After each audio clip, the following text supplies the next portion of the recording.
ಈಗ ನಾವು ಇವತ್ತು ಬ್ಯಾಂಕಿಂಗ್ ಆ್ಯಂಡ್ ಲಾ ಪ್ರಾಕ್ಟೀಸಲ್ಲಿ ಯೂನಿಟ್ 3ಯಲ್ಲಿ ಸೆಷನ್ 7ನ ಬಗ್ಗೆ ಡಿಸ್ಕಸ್ ಮಾಡೋಣ. ಈಗಾಗಲೇ ನೀವು ಅದರ ಬಗ್ಗೆ circumstances, protection, payment in due course, duties and responsibility of the paying banker, ಇದರ ಬಗ್ಗೆ ನೀವು ಈಗಾಗಲೇ ಕಲ್ತಿದ್ದೀರಾ. ಈಗ ನಾವು ಹೋಗುವಂಥ ಟಾಪಿಕ್ ಏನಂದರೆ ಡಿಸಾನರ್ ಆಫ್ ಚೆಕ್. ಏನಿದು ಡಿಸಾನರ್ ಆಫ್ ಚೆಕ್? ಯಾವ ಸಂದರ್ಭಗಳಲ್ಲಿ cheque will get dishonour? So dishonor of check means it is true that there is a legal obligation on the paying banker to honor his customer check. ಮಾಡಲೇಬೇಕಾಗ್ತದೆ. ಯಾವುದೇ customer ಚೆಕ್ಕನ್ನು ಬ್ಯಾಂಕಿಗೆ ತಂದು present ಮಾಡಿದರೆ it's the duty of the paying banker to honour his customer cheque. This doesn't mean that the paying banker cannot dishonor his customer check under any circumstances.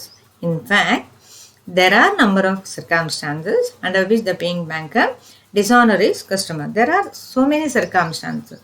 ಹಲವಾರು ಸಂದರ್ಭಗಳಲ್ಲಿ ಅವನು paying banker can dishonor the customer check. So what under what circumstances? First one, when the check is conditional one, the paying banker can dishonor that check. Conditional ಅಂದ್ರೆ ಇಲ್ಲಿ when the condition is attached by the drawer of the check to his order, the paying banker can dishonor that check. ಒಂದು ವೇಳೆ ಆ check ನೋಟಿಗೆ ಏನಾದರೂ ಕಂಡೀಷನ್ಸ್ಗಳಿದ್ರೆ ಆ ಸಂದರ್ಭಗಳಲ್ಲಿ paying banker can dishonour the cheque. ಎರಡನೇದು ಏನಂತಂದರೆ when the customer countermand the payment of any check, the banker must refuse to make the payment for the check. So ಒಂದು ವೇಳೆ ಅವನು ಸ್ಟಾಪ್ ಪೇಮೆಂಟ್ ಮಾಡಬೇಕು ಅಂತ ಹೇಳಿ ಪೇಯಿಂಗ್ ಬ್ಯಾಂಕರಿಗೆ ಹೇಳಿದರೆ ಆವಾಗ ಪೇಯಿಂಗ್ ಬ್ಯಾಂಕರ್ ಏನು ಮಾಡ್ಬೋದು, ಕಸ್ಟಮರ್ ಚೆಕ್ಕನ್ನು ಸ್ಟಾಪ್ ಪೇಮೆಂಟ್ ಅಂಡರಲ್ಲಿ ಅವನು ಡಿಸಾನರ್ ಮಾಡ್ಬೋದು. ಆದರೆ ಕಸ್ಟಮರ್ ಏನು ಅಂತಂದರೆ ಆ ಸ್ಟಾಪ್ ಪೇಮೆಂಟ್ ಆರ್ಡರ್ ಕೊಡುವಾಗ it should be in writing. ಸುಮ್ಮನೆ ಅವನೇನೋ ಓರಲ್ ಆಗಿ ಹೇಳಿದರೆ bank will not accept the order of the customer. So whatever the policies are there, it should be in a proper manner. So that is why the customer has to give in writing for the stop payment, and it should be signed by the drawer. ಆಮೇಲೆ details of ಅಕೌಂಟ್ಸನ್ನು ಕೊಡಬೇಕಾಗ್ತದೆ. ಯಾರಿಗೆ ಕೊಡಬಾರ್ದು ಏನು ಅನ್ನೋದನ್ನು, ಅವನು ಯಾವ ಡೇಟಿಗೆ ಕೊಡಬಾರ್ದು ಅನ್ನೋದನ್ನು ಅವನು ಮೆನ್ಷನ್ ಮಾಡಬೇಕು customer ಬ್ಯಾಂಕರಿಗೆ. Otherwise, the banker will simply accept the check. That is why it should be very careful that when the customer countermand the payment of any check, the banker see that any possibility of refuse to make the payment for the check. ನಂತರದ್ದು ಏನಂದರೆ when the banker receives a notice from the holder about the loss of the check. ಈಗ ಒಂದು ವೇಳೆ check ಕಳೆದು ಹೋಯಿತು, ಎಷ್ಟು ಹುಡುಕಿದ್ರು ಸಿಗಲಿಲ್ಲ ಅಂತ ಸಂದರ್ಭದಲ್ಲಿ ಕಸ್ಟಮರ್ ಏನು ಮಾಡ್ಬೋದು, ಬ್ಯಾಂಕರಿಗೆ ಇಮಿಡಿಯೇಟ್ಲಿ ಅವನು ಅದನ್ನು ಇಂಟಿಮೇಷನ್ ಕೊಡಬೇಕು. ಇಂಟಿಮೇಷನ್ ಅಂದರೆ it should be in a proper manner. ನೋಟಿಸನ್ನು ಗಳಿಸ್ಬೇಕು ಅವನು, ಇಂತಿಂಥ ಡೇಟಿಗೆ ನನ್ನ cheque I have loss the cheque, ನನಗೆ ಲಾಸ್ ಆಗಿದೆ, ಆದ ಕಾರಣ ಫರ್ದರ್ ಯಾರಾದರೂ ಅದನ್ನು ಸಿಕ್ಕಿದ್ದು ತಂದು ಕೊಟ್ಟರೆ ದಯವಿಟ್ಟು ಅದನ್ನು ಪೇಮೆಂಟ್ ಮಾಡಬೇಡಿ ಅನ್ನೋದನ್ನು ಇನ್ಸ್ಟ್ರಕ್ಷನನ್ನು ಬ್ಯಾಂಕರಿಗೆ ಹೋಲ್ಡರ್ ಕೊಡಬೇಕು. ಆವಾಗ ಯಾರು ಬಂದರೂ ಕೂಡ unless and until from the further order from the holder, the banker will not accept the check. So that is why he can, if anybody outsider who got the check and presented for payment, the banker can dishonor the check. Next one, on the receipt of notice of the drawer's death, the banker must stop the payment of the check issued by the drawer. ಒಂದು ವೇಳೆ original drawer ಏನಿದ್ದಾನೆ ಅವನು expire ಆದ, ಅವನು ತೀರ್ಕೊಂಡ ಅಂತಂದರೆ ಅದು ಅದರ ವಿಷಯವನ್ನು ಅವರ ಫ್ಯಾಮಿಲಿಯವರು ಅಥವಾ ಲೀಗಲ್ ರೆಪ್ರೆಸೆಂಟೇಟಿವ್ ಅದನ್ನು ಇಂಟಿಮೇಟ್ ಮಾಡಿದರೆ ಆವಾಗ ಅವನ ಬೈ ಪ್ರೊಡ್ಯೂಸಿಂಗ್ ಡೆತ್ ಸರ್ಟಿಫಿಕೇಟ್ ಏನೋ ಇರ್ಬೋದು, ಅಂಥ ಸಂದರ್ಭದಲ್ಲಿ ಯಾರೇ ಅದನ್ನು ಪ್ರೆಸೆಂಟ್ ಮಾಡಿದ್ರು the banker will not accept the check. He may dishonor the check. So on the receipt of notice of the drawer's death, the banker must stop the payment of check issued by the drawer. ಅಂದರೆ ಅವನ ಯಾರಾದರೂ representative ಬರಬೇಕು, ಹಾಗೆ ಅವನು ಇಲ್ಲಾಂದರೆ ಕೊಡ್ಬೋದು. ಅವನು ಒಂದು ವೇಳೆ ರೆಪ್ರೆಸೆಂಟೇಟಿವ್ ಬಂದರೆ ಅವನು ಈ ಥರ ಇಂಟಿಮೇಷನ್ ಕೊಟ್ಟರೆ ಅವನ ತೀರಿ ಹೋದ್ರು ಅಂತ ಹೇಳಿ, ಮತ್ತು ಯಾರೇ ತಂದು ಅವರ ಪರವಾಗಿ ಚೆಕ್ ತಂದು ಕೊಟ್ಟರು ಅದನ್ನು ಆಕ್ಸೆಪ್ಟ್ ಮಾಡೋ ಅವಶ್ಯಕತೆ ಇರೋದಿಲ್ಲ. Next, when the banker receive the notice of the drawer's insolvency he must dishonour the cheque issued by the customer. ಈಗ ಒಂದು ವೇಳೆ ಅವನು ದಿವಾಳಿ ಆದ, ಅವನ ಹತ್ರ ಏನೂ ಇಲ್ಲ, ಅದರ ಬಗ್ಗೆ ಮಾಹಿತಿ ಅವನಿಗೆ ಸಿಕ್ಕಿದೆ ಥ್ರೂ ನೋಟಿಸ್, ಒಂದು ವೇಳೆ ಯಾರಿಗೆ ಪೇಯಿಂಗ್ ಬ್ಯಾಂಕರ್, ಆ ಸಂದರ್ಭಗಳಲ್ಲಿ ಕೂಡ ಏನು ಮಾಡ್ಬೋದು ಅವನು, the paying banker dishonour the cheque issued by the customer. Next, on the receipt of the notice of the drawer's insanity, the banker must refuse payment for the check issued by the insane drawer. ಈಗ ಒಂದು ವೇಳೆ ಅವನಿಗೆ unsound mind ಏನಾದರೂ ಆಯಿತು, ಅವನ ತಲೆ ಸರಿ ಇಲ್ಲ ಅಂತ ಗೊತ್ತಾದ ಮೇಲೆ, ಅದಕ್ಕೆ ಪ್ರೂಫ್ ಏನಾದರೂ ಸಿಕ್ಕಿದ್ರೆ, ಆ ಸಂದರ್ಭಗಳಲ್ಲಿ ಕೂಡ ಏನು ಮಾಡ್ಬೋದು, the paying banker refuse payment for the cheque issued by the insane drawer. ಅವನದನ್ನು ಪ್ರೆಸೆಂಟ್ ಮಾಡಿದರೆ, ಅವನು ತಂದರೂ ಅಥವಾ ಅವನ ಪರವಾಗಿ ಯಾರಾದರೂ ಬಂದರೂ ಕೂಡ ನೋಟಿಸ್ ಬಂದರೆ ಅವನ ತಲೆ ಸರಿ ಇಲ್ಲ ಅಂತ ಹೇಳಿ, ಅಂಥ ಸಂದರ್ಭಗಳಲ್ಲಿ banker can refuse the payment of the cheque. Next, when a customer assign the fund in his account to some party he ceases to be the owner of those fund. ಒಂದು ವೇಳೆ ಅವನ ಹಕ್ಕನ್ನು, ಅಸೈನ್ ಅಂದರೆ ಅವನ ಅಕೌಂಟನ್ನು operate ಮಾಡಲಿಕ್ಕೆ ಇನ್ನೊಬ್ಬರಿಗೆ ಅವನು ಕೊಟ್ಟರೆ, ಸಮ್ ಅದರ್ ಪಾರ್ಟಿ, ಆವಾಗ ಅವನ ಏನು ಹಕ್ಕು ಹೋಗಿ ಬಿಡ್ತದೆ. ಏನು, ಆ ಅಕೌಂಟನ್ನು ಆಪ್ರೇಟ್ ಮಾಡುವ ಹಕ್ಕನ್ನು ಅವನು ಇನ್ನೊಬ್ಬರಿಗೆ ಕೊಟ್ಟರೆ ಬೈ ರಿಟರ್ನ್ ಫಾರ್ಮ್ಯಾಟ್, ಸುಮ್ಮನೆ ಬಾಯಲ್ಲಿ ಹೇಳಿದರೆ ಏನೂ ಆಗೋದಿಲ್ಲ, ರಿಟರ್ನ್ ಫಾರ್ಮ್ಯಾಟಲ್ಲಿ ಅವನೇನಾದರೂ ಕೊಟ್ಟರೆ, ನನ್ನ ನಂತರ ಇವರು ಆಪ್ರೇಟ್ ಮಾಡ್ಬೋದು ಅಂತ ಹೇಳಿ ಕೊಟ್ಟರೆ, ಅಲ್ಲಿಂದ ಅವನು ಅಕೌಂಟ್ ಆಪ್ರೇಟ್ ಮಾಡುವ ಹಕ್ಕನ್ನು ಕಳ್ಕೊಳ್ತಾನೆ, ಆ ಫಂಡನ್ನು ಅಥವಾ ಅವನ ಅಕೌಂಟನ್ನು ಆಪ್ರೇಟ್ ಮಾಡುವ ಹಕ್ಕನ್ನು ಅವನು ಕಳ್ಕೊಳ್ತಾನೆ. That's why under these circumstances, when the customer assigned the fund in his account to some party, he is ceased to be the owner of those fund. ಅಲ್ಲಿಂದ ಅವನ ಹಕ್ಕು ಅವನು ಕಳ್ಕೊಳ್ತಾನೆ ಅಂತ ಲೆಕ್ಕ. ನೆಕ್ಸ್ಟ್, ಅಥವಾ ಕೆಲವು ಸಂದರ್ಭಗಳಲ್ಲಿ ಇನ್ನು ನಾನು ಆಪ್ರೇಟ್ ಮಾಡೋದಿಲ್ಲ, ಇನ್ನೊಬ್ಬನಿಗೆ ಕೊಟ್ಟಿದ್ದೇನೆ ಅಂತಂದರೆ ಅದು ಇಂಟಿಮೇಷನ್ ಮಾತ್ರ ಕೊಡಬೇಕು ಬ್ಯಾಂಕರಿಗೆ. ಇಂಟಿಮೇಷನ್ ಕೊಡೋದಿದ್ರೆ ಅವನ ಅಕೌಂಟಲ್ಲಿ ಅದು ಕಂಟಿನ್ಯೂ ಆಗ್ತದೆ. When a banker receives a prohibitive order from any government authority, say the income tax, sales tax, etc., freezing the customer fund, the banker he is required to comply that prohibit order. ಅಂದರೆ ಯಾವುದೇ ಒಂದು orders, ಪ್ರೊಹಿಬಿಟಿವ್ ಅಂದರೆ ನಾವೇನು ಹೇಳ್ತಾರೆ, ಕಾನೂನುಬದ್ಧವಾಗಿ ಅಲ್ಲ, ಒಂದು ವೇಳೆ ಅವನು ಕಾನೂನುಬದ್ಧವಾಗಿಲ್ಲ ಅಥವಾ ಅವನು ಏನಾದರೂ ಕೊಡ್ಲಿಕ್ಕೆ ಬಾಕಿ ಇದೆ ಇನ್ಕಮ್ ಟ್ಯಾಕ್ಸ್ ಅಥಾರಿಟಿಯಿಂದ, ಅವನ ಆದಾಯವನ್ನು ಸರಿಯಾಗಿ ಪ್ರೂಫನ್ನು ತೋರಿಸಿರೋದಿಲ್ಲ ಅಥವಾ ಹಿಡಿಸಿದ್ದಾನೆ, ಆಗ ಆಟೋಮ್ಯಾಟಿಕಲಿ ಏನು ಮಾಡ್ತಾರೆ, ಈ ಡಿಪಾರ್ಟ್ಮೆಂಟ್ನವರು ಅವನ ಅಕೌಂಟನ್ನು ಸೀಸ್ ಮಾಡಿ ಬಿಡ್ತಾರೆ. ಅಕೌಂಟ್ಸ್ ಮತ್ತು ಅವನದ್ದು ಏನೆಲ್ಲ ಇದೆ ಫಂಡ್ಗಳದನ್ನೆಲ್ಲ ಅವರು ಫ್ರೀಸ್ ಮಾಡಿ ಬಿಡ್ತಾರೆ.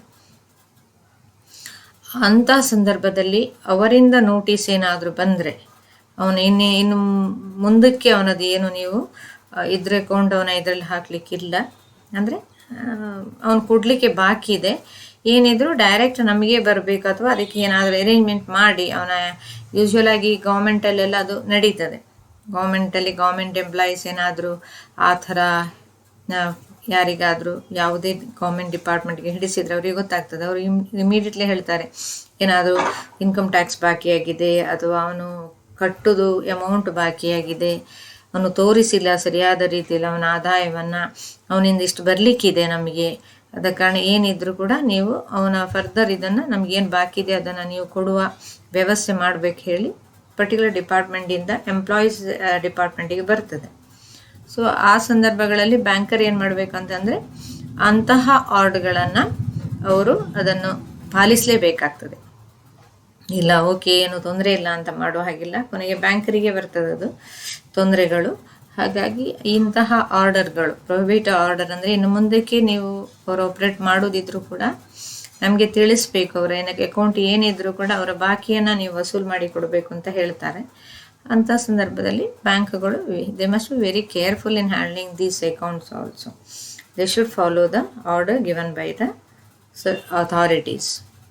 Next, if a party presenting a check for payment has no or defective title to it, and if the banker is aware of this fact, he must refuse to pay such a check. Defective title ಅಂದರೆ ಈಗ ಸರಿಯಾದ ಇದರಲ್ಲಿ ಕಂಪನಿಗೆ ಕೊಡುವಂತಹ ಏನು ಚೆಕ್ಗಳಿದ್ರೆ ಅದರಲ್ಲಿ ಒಂದು seal ಇರೋದಿದ್ರೆ, ಏನಾದರೂ ಮಿಸ್ಟೇಕ್ಗಳಿದ್ರೆ ಅದರಲ್ಲಿ ಆ ಪರ್ಟಿಕ್ಯುಲರ್ ಇನ್ಸ್ಟ್ರೂಮೆಂಟಲ್ಲಿ ಅಥವಾ ಚೆಕ್ಕಲ್ಲಿ ಯಾವುದು ಸರಿಯಾದ ಇನ್ಸ್ಟ್ರಕ್ಷನ್ ಇರದಿದ್ರೆ, ಅದಕ್ಕೆ ನಾವು ಡಿಫೆಕ್ಟಿವ್ ಟೈಟಲ್ ಅಂತ ಹೇಳೋದು. ಅದನ್ನು ಒಂದು ವೇಳೆ ಈ ಬ್ಯಾಂಕರಿಗೆ ಗೊತ್ತಾಯಿತು ಅಂತಂದರೆ ಅವನು ಅದನ್ನು ಡಿಸಾನರ್ ಮಾಡ್ಬೋದು, ಆಕ್ಸೆಪ್ಟ್ ಮಾಡೋ ಅವಶ್ಯಕತೆ ಇರೋದಿಲ್ಲ. Next one, when the cheque is not signed by the drawer, the banker must not make the payment for such a check. Usually all of you know that it should be signed by the drawer. Drawer signature ಇಲ್ಲ ಅಂತಂದರೆ accept ಮಾಡೋ ಹಾಗೆ ಇಲ್ಲ. Drawer signature is very much essential. So that is why paying banker has to see that whether the check is properly signed by the drawer. Next one, when the drawer signature on the check differ from his specimen signature, the banker may refuse for payment. ಒಂದು ವೇಳೆ ಅವನ signature, usual ಆಗಿ ನಾವು customers ಏನು ಮಾಡ್ತೇವೆ ಅಂತಂದರೆ specimen signature ಕೊಟ್ಟಿರ್ತೇವೆ. ಆ specimen signature ಸರಿಯಾಗಿ ಇಲ್ಲದಿದ್ದರೆ, ಚೆಕ್ಕಲ್ಲಿ ಬರೆಯುವ ಸಿಗ್ನೇಚರ್ ಮತ್ತು ಸ್ಪೆಸಿಮನ್ ಸಿಗ್ನೇಚರ್ ಟ್ಯಾಲಿ ಆಗದಿದ್ದರೆ, ಆಗ paying banker can make a refusement for the payment. So ಇಲ್ಲಿ ಏನು ಅಂತಂದರೆ ಸ್ಪೆಸಿಮನ್ ಸಿಗ್ನೇಚರ್, ಈಗ ಸಾಮಾನ್ಯವಾಗಿ ಹಳೆ ಸಿಗ್ನೇಚರ್ ಹೊಸ ಸಿಗ್ನೇಚರಿಗೂ ಟ್ಯಾಲಿ ಆಗದಿದ್ರು ಬರೆದು ಸಿಗ್ನೇಚರ್ಗಳು ಚೇಂಜ್ ಆಗ್ತದೆ, ಇಲ್ಲ ಅಂತಲ್ಲ. ವರ್ಷ ಹೋದಾಗೆ ನಮ್ಮ ಸಿಗ್ನೇಚರ್ಗಳಲ್ಲಿ ಬದಲಾವಣೆ ಆಗ್ತದೆ. ಆಗ paying banker has to guarantee about the signature of the customer. So that is why when the drawer signature on the check differ from his specimen signature, either he has to make a present signature, ಅಲ್ಲೊಂದು ಬೇರೆ ಏನು present ಸಿಗ್ನೇಚರನ್ನು ಪುನಃ ಅದನ್ನು ತಗೊಂಡು ಅದನ್ನು Tally ಮಾಡಿ he can give the payment. Otherwise he will simply refuse for payment. Next one, when a check is undated or bear a incompleted date or an impossible date, payment may be refused by the banker. Undated ಅಂದರೆ ನಾವು date ಹಾಕಿರೋದಿಲ್ಲ. Incomplete date ಅಂದರೆ ಒಂದು month ಬಿಡೋದು, ಒಂದು ಆ particular date ಬಿಡೋದು, ಇಲ್ಲರೆ year ಬಿಡೋದು.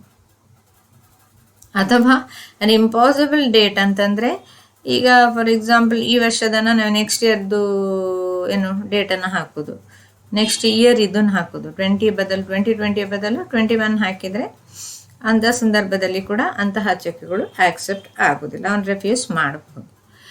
Next, if the amount of the cheque stated in words and figure differ,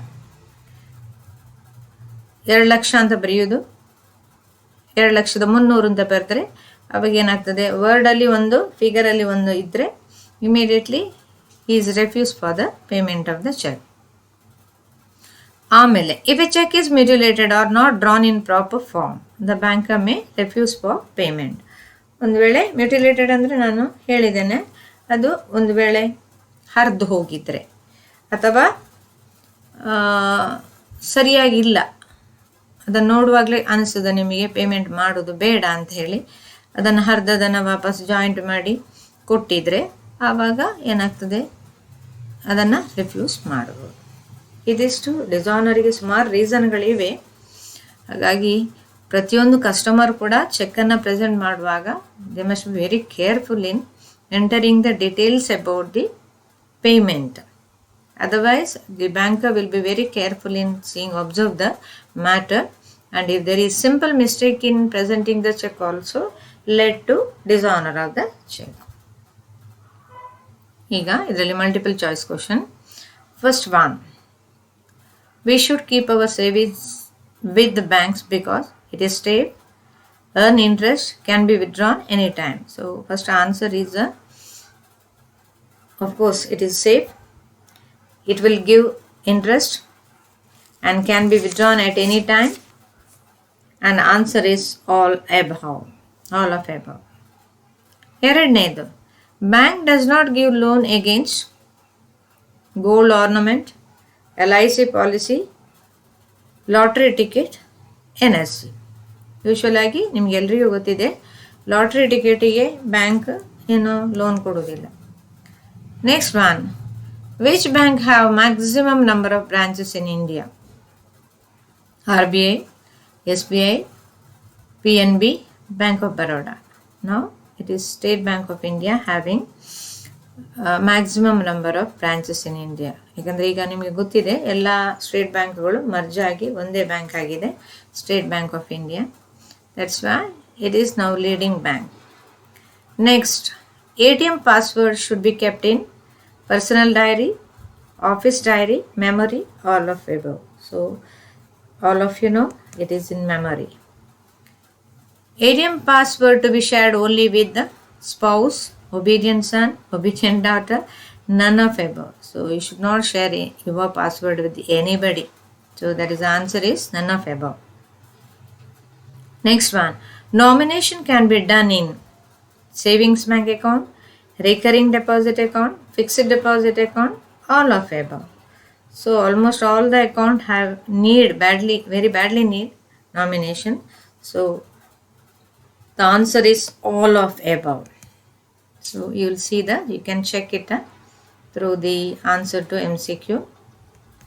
Thank you one and all, and thank you my experts, content developer and chairman of CP board.